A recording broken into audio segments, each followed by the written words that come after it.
আরজি কর মমতা ব্যানার্জি মামলা সিবিআইয়ের হাতে তুলে দেবেন জানিয়েছেন। তবে কুণাল ঘোষের বক্তব্য অন্য।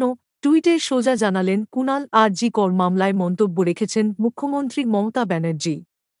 পরিবারের সঙ্গে দেখা করে মমতা বন্দ্যোপাধ্যায় জানিয়েছেন, রবিবারের মধ্যে সবাইকে গ্রেপ্তার না করা হলে মামলাটি সিবিআইয়ের হাতে তুলে দেওয়া হবে। তবে কুণাল ঘোষ সিবিআইয়ের ওপর ভরসা করতে পারছেন না। তিনি বলেছেন, সিঙ্গুরের ধর্ষণ মামলা, নন্দীগ্রামে ১৪ জনের মৃত্যু, রিজওয়ানুর মামলা, গুরুদেবের নোবেল সিবিআইকে দেওয়া হলেও বিচার হয়নি। আরজি কর মমতা ব্যানার্জি মামলা সিবিআইয়ের হাতে তুলে দেবেন জানিয়েছেন। তবে কুণাল ঘোষের বক্তব্য অন্য। টুইটে সোজা জানালেন কুণাল আরজি কর মামলায় মন্তব্য রেখেছেন মুখ্যমন্ত্রী মমতা ব্যানার্জি।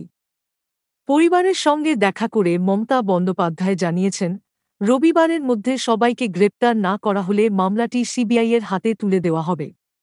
তবে কুণাল ঘোষ সিবিআইয়ের ওপর ভরসা করতে পারছেন না। তিনি বলেছেন, সিঙ্গুরের ধর্ষণ মামলা, নন্দীগ্রামে ১৪ জনের মৃত্যু, রিজওয়ানুর মামলা, গুরুদেবের নোবেল সিবিআইকে দেওয়া হলেও বিচার হয়নি।